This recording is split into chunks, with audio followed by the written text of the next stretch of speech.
আমরা আমাদেরকে প্রশ্ন করি, কয়টা লাশ দেখার পর সচেতন হব, কয়টা লাশ দেখার পর সচেতন হব। এখনো সচেতন হতে পারি নাই। পৃথিবীর বিভিন্ন দেশে হাজার হাজার লাশের মিছিল হচ্ছে, এখনো সচেতন হই নাই, এখনো সচেতন হই নাই। কয়টা লাশ দেখার পর সচেতন হব? আমরা আমাদেরকে প্রশ্ন করি, আমরা আমাদেরকে প্রশ্ন করতে চাই।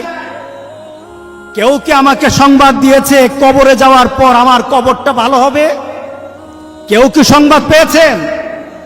এমন কেউ তো সংবাদ পাই নাই। তাহলে কিসের আশায় বসে আছি? কিসের আশায় সময় নষ্ট করছি? কিসের আশায় আমরা নিজেদেরকে আল্লাহ থেকে, রাসূল থেকে দূরে সরিয়ে নিচ্ছি? আমরা কত গুনাহ করলে আমাদের চেতনা ফিরে আসবে যে গুনাহ করে ফেলেছি? কত গুনাহ করলে? গোটা পৃথিবীর দিকে তাকিয়ে দেখেন, গুনার কারণে আল্লাহ সুবহানাহু ওয়া তাআলা গজব দিয়েছেন। জারাল ফাসাদু ফিল বাররি ওয়াল বাহর বিমা কাসাবাত আইদিন নাস। এই পরিবেশ সৃষ্টি হয়েছে গুনার কারণে, আমাদের নিজের কামাইয়ের কারণে। গোটা পৃথিবীর দিকে তাকিয়ে আবার চিন্তা করেন, আর কত গুনাহ আমরা করতে চাই। আমরা যদি আমাদেরকে প্রশ্ন করি, সময় চলে যাচ্ছে, সময় চলে যাচ্ছে, মনে হয় যেন হাতে রাখা একটা বরফ, সে বরফটা আস্তে আস্তে যেমন গলে যায়, আমাদের প্রত্যেকটি জীবনের অবস্থা তেমন আস্তে আস্তে আমাদের জীবনের বরফ তেমন গলে যাচ্ছে। কতক্ষণ সময় গেলে আমরা চিন্তা করব, সচেতন হতে হবে। নিজেকে প্রশ্ন করি, নিজেকে প্রশ্ন করি। এখন যদি আমি প্রশ্ন করি যে কখন আমরা তৃপ্ত হব দুনিয়াকে পেয়ে, দুনিয়ার আনন্দ পেয়ে? ঈদের সময় চলে আসে, ইবাদতের সময় চলে আসে, আর আমাদের গুনার ব্যবস্থা শয়তান সুচারুভাবে আমাদের জন্য ব্যবস্থা করে দেয়। আপনি নাটক দেখে তৃপ্তি পেতে চান, আপনি সিনেমা দেখে তৃপ্তি পেতে চান, গান শুনে আমরা তৃপ্তি পেতে চাই। কত গান শুনলে তৃপ্তি হবেন? কত নাটক দেখলে তৃপ্তি হব আমরা? কত সিনেমা দেখলে তৃপ্ত হব আমরা?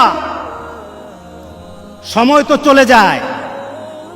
যুবকদেরকে বলে দিয়ে, যুবক, ও যুবকেরা জেনে নাও, তোমার মতো বহু যুবক তার যৌবনের তাড়না নিয়ে রাস্তায় হাঁটতে পারে নাই, ঢলে পড়ে গেছে। সে কখন দুনিয়া থেকে চলে গেছে কেউ টের পায় নাই। লক্ষ যুবক পৃথিবী থেকে বিদায় হয়ে গেছে। যুবক, তুমি মনে করো না তোমার যৌবনের শক্তি দিয়ে অনেক লম্বা সফর, বৃদ্ধ বয়স পর্যন্ত তুমি চলে যেতে পারবা। এই আশা করো না, বরঞ্চ আশা করো যৌবন কালটাকে জান্নাতের জন্য ব্যবহার করব। যৌবন কাল দিয়ে জান্নাত খরিদ করব। এই যৌবন কাল দিয়ে আল্লাহর দরবারে একজন নেককার বান্দা হয়ে দাঁড়াবো। যুবক, গান হবে না। গান যদি যাও, আমার রাসূল তোমার প্রতি রাগ করবে। নাটকে যদি যাও, আমার রাসূল তোমার প্রতি রাগ করবে, আল্লাহ রাগ করবে। চলুন আমরা সবচাইতে বড় একটা জিহাদ করব। রাজি আছি সবাই? রাসূল সাল্লাল্লাহু আলাইহি সাল্লাম বলেছেন, আফজালুল জিহাদ জিহাদুন নফস, নিজের আত্মার সাথে জিহাদ করা, এটা হলো সবচাইতে বড় জিহাদ। আনিল হাওয়া, নিজের কুপ্রবৃত্তি, নিজের চাহিদা, যা চায় সেটাই করব, এটা হবে না। আল্লাহ রাসূল যা চায় এটাই আমরা করব ইনশাআল্লাহ। বলে তোমার কাছে ভিক্ষা চাই, একটা অর্ডার হবে তোমার, তুমি শুধু একটা অর্ডার করবে। গোটা পৃথিবীতে ছড়িয়ে ছিটিয়ে থাকা এই করোনা এক সেকেন্ডও থাকতে পারবে না, শুধু তোমার অর্ডারের দরকার।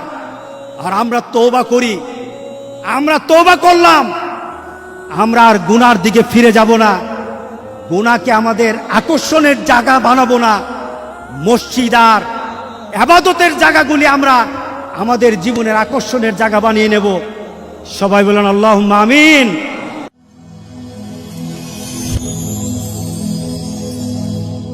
Rose TV 24. Enjoy by listening to the Holy Quran.